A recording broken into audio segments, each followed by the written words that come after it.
This is Sports Radio 1310 and 96.7 FM, The Ticket.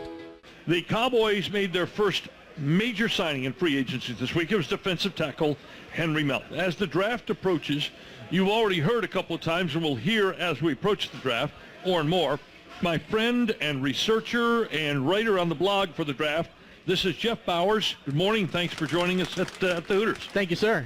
Pleasure. Okay, we're going to rock and roll. Jeff has a wealth of knowledge, and we're going to try to get as much of it to you as possible. Melton signs with Dallas to play the so-called under tackle in this defense.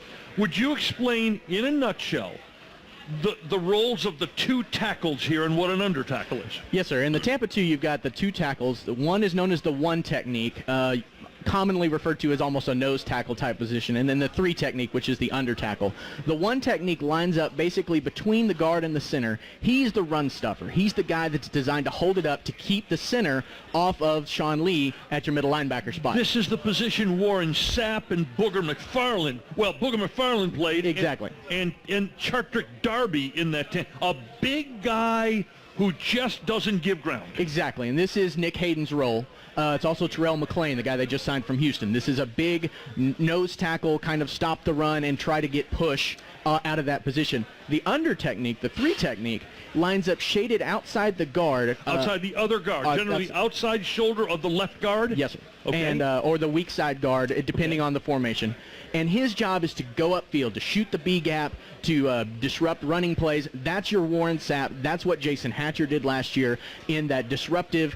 This is the guy who's going to get more sacks in this defense, and he's really key to breaking up what the offense wants to do. What is Tyron Crawford? Do we even know? He was drafted to be an end in a 3-4. Suddenly he's in a 4-3. Where does he fit in this mix? Well, what's interesting is I think last year going into the season prior to him blowing out the Achilles is that he really wanted him to be a hybrid, kind of what Justin Tuck does in New York, where he will play the outside defensive end, possibly on first and second down in a run-stuffing position, and then on third down, he will actually slide inside and take Nick Hayden off the field, a guy who's not as versatile in the pass-rushing game, and put him in there with Melton, and now your front is smaller, but you're going to get a lot more push up front. There was a classic, talented under tackle, small tackle available in this draft, Aaron Donald. Yes, sir. But he's gotten more and more and more hype, moved up and up and up the draft boards.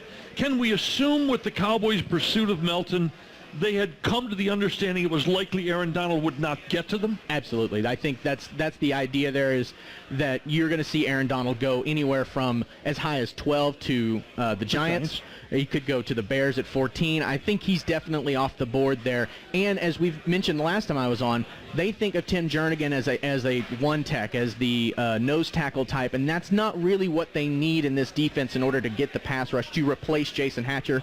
And I think you're going to see Jernigan's just not a fit for them. Is Jernigan any potential to be the guy who lines up over the center and simply stuffs? He could be, but that's not a priority in this defense. And that's just what they needed, was a guy who's quicker in the under tackle position, who can get pressure. That's Henry Melton, and that's going to be Crawford in probably a backup reserve role. All right. If then Donald is figured off the board and the under tackle is filled now by Henry Melton, what does that do for the Cowboys' prospects at number 16?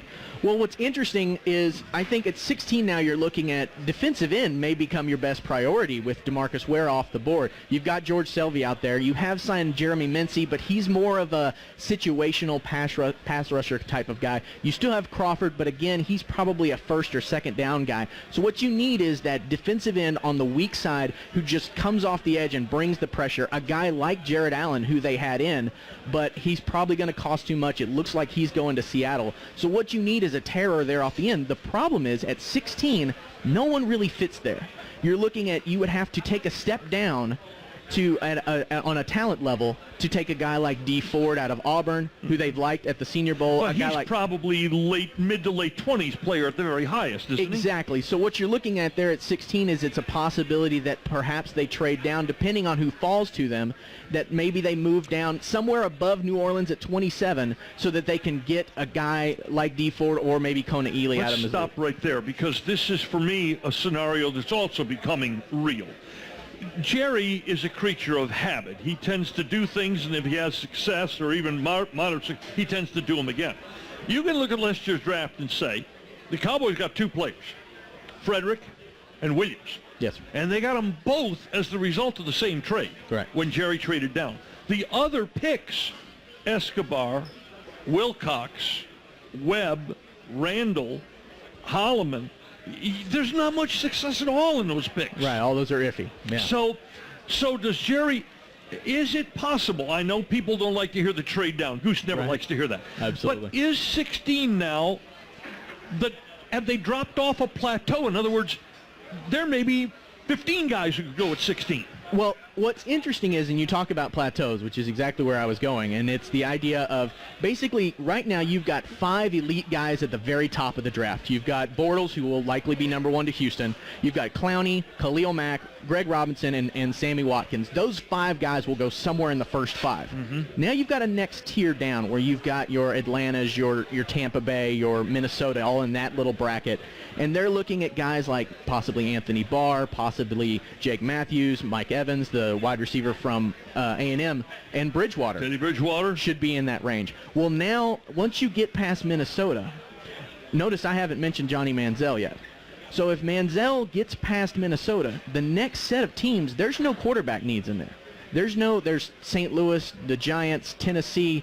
You're looking at teams that have their quarterback set. If Manziel gets past Minnesota at 8, he starts sliding. He gets in range. Now the Cowboys really have to make that decision.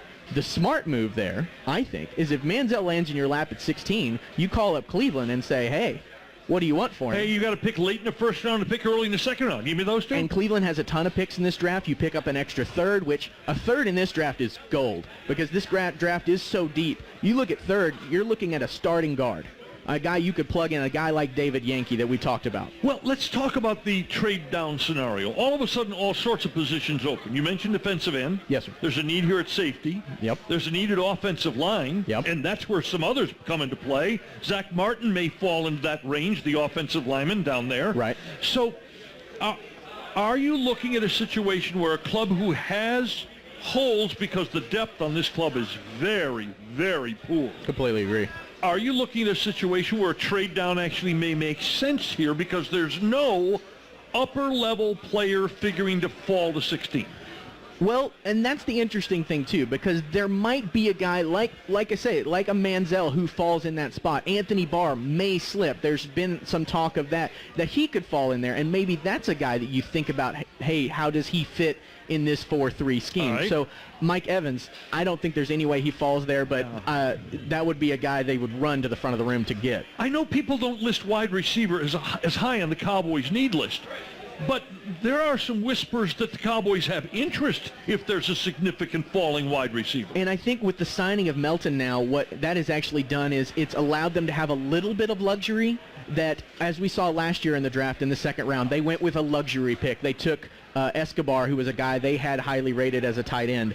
Maybe they go a little bit what you would call a luxury pick, a second-tier need in a wide receiver in round 2. You could look at Jarvis Landry. You could look at Jordan Matthews, the wide receiver from Vanderbilt, a guy like that who comes in there because, as you mentioned, you get behind Terrence Williams and Dez, and all of a sudden that wide receiver core gets pretty thin. Well, it gets thin on the outside. I mean, Cole Beasley and Harris are okay slot receivers. Right. Beasley came, but outside there's nothing behind Dez and Brian and Williams. And the other thing is, because this is such a copycat league, you saw the success the Bears had against the Cowboys with those 2 big old wide receivers outside.